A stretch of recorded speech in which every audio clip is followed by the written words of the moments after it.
कितने पैसे हैं आप लोगों के पास?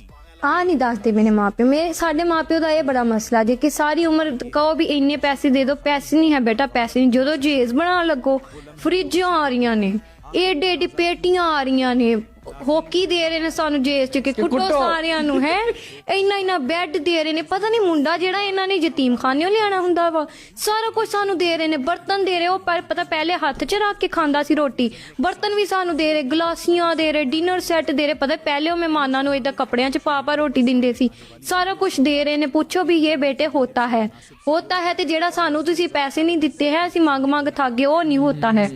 तो पैसे दस आप वैसे जहेज पे बिलीव रखती हैं कि देना? मैं बिल्कुल, आई फैमिली बिलीव ऑन जहेज। जहेज बहुत इंपॉर्टेंट चीज़ है, होना चाहिए, पर मुंडे वालियां को, कुड़ियां वालियां को, मुंडे वालियां। तो लड़का तो वैसे सारी चीजें प्रोवाइड करेगा आपको? प्रोवाइड करेगा, सब कुछ प्रोवाइड करेगा ਕੀ ना सब आपको? कुछ ਦਾ ਨਾਂ कि ਦੱਸੋ। उसके घर में बेड भी है? ਫੋਰਚੂਨਰ ਉਹਨੂੰ ਕੁੜੀ ਤੋਂ ਬੈੱਡ ਤੇ ਉਹ ਜਹੇਜ਼ ਚ ਲੈ ਰਿਹਾ ਖਸਮਾਂ ਨੂੰ ਖਾਣਾ। ਫੋਰਚੂਨਰ ਉਹਨੂੰ ਕੁੜੀ ਚੋਂ ਚਾਹੀਦੀ। 70 ਉਹਦੇ ਪਾਪੇ ਦੀ ਇਹ ਕੁੜੀ ਲੈ ਕੇ ਜਾਵੇ। ਪਤਾ ਨਹੀਂ ਪਹਿਲੇ ਉਹਦੇ ਪਾਪੇ ਨੂੰ ਜਿਹੜਾ ਲੋਕੀ ਰੇੜੀ ਚ ਚੱਕ ਕੇ ਲੈ ਕੇ ਜਾਂਦੇ ਸੀ, ਹੈ ਸਾਰਾ ਕੁਝ ਤੇ ਕੁੜੀ ਦੇ ਰਹੀ ਆ। ਮੁੰਡਾ ਕੀ ਪ੍ਰੋਵਾਈਡ ਕਰ ਰਿਹਾ ਵਾ? नहीं, खाना पीना तो प्रोवाइड कर रहा है ना लड़का।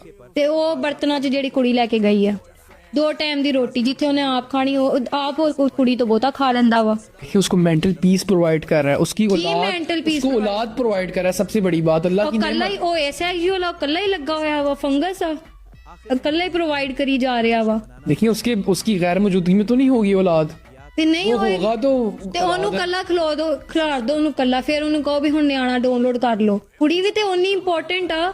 ਤੁਸੀਂ ਪ੍ਰੋਵਾਈਡ ਹੋਰ ਦਿਸ਼ਾਵਾਂ ਦੱਸੋ ਜੋ ਪ੍ਰੋਵਾਈਡ ਕਰ ਰਿਹਾ ਵਾ। ਜੇ ਉਸ ਸੀਨ 'ਚ ਜਿੱਥੇ ਉਹ ਜਹੇਜ਼ ਲੈ ਰਿਹਾ ਵਾ, ਜਹੇਜ਼ ਜੋ ਨਹੀਂ ਲੈ ਰਿਹਾ ਉਹ ਤੇ ਪ੍ਰੋਵਾਈਡ ਕਰ ਹੀ ਰਿਹਾ ਵਾ। ਜਹੇਜ਼ ਵਾਲੇ ਮੁੰਡਿਆਂ ਦੀ ਗੱਲ ਹੋ ਰਹੀ ਐਵੇਂ ਮੈਨੂੰ ਫੈਮਿਨਿਸਟ ਥੱਲੇ ਨੱਚਣ ਆ ਜਾਣਾ ਮੁੰਡਾ ਨੇ, ਫੈਮਿਨਿਸਟ। ਹੋਰ ਕੋਈ ਸ਼ਾਇਦ ਦੱਸੋ ਜਿਹੜੀ ਪ੍ਰੋਵਾਈਡ, ਇਹੋ ਜਿਹੇ ਮੁੰਡੇ ਜੋ ਪ੍ਰੋਵਾਈਡ ਕਰ ਰਹੇ ਨੇ। अच्छा मैं ਗੱਲ ਬਦਲਣੀ आप नहीं मैं उसी बात पे हूँ, उस बात पे मैं एग्री कर रहा हूँ कि जहेज नहीं लेना चाहिए। ਨਹੀਂ ਲੈਣਾ ਚਾਹੀਦਾ। ਤਾਂ ਤੁਸੀਂ लेकिन ਐਗਰੀ ਕਰਕੇ ਦੇਖੋ, ਤੁਹਾਡੇ ਵਾਲੀ ਨੇ ਤੁਹਾਨੂੰ ਰਾਤ ਨੂੰ ਤੁਹਾਡੀ ਫੀਲਡਿੰਗ ਸੈੱਟ ਕਰ ਦੇਣੀ ਹੈ। ਤੁਸੀਂ ਐਗਰੀ ਕਰ ਵੀ ਨਹੀਂ ਸਕਦੇ ਸਾਡੇ ਨਾਲ।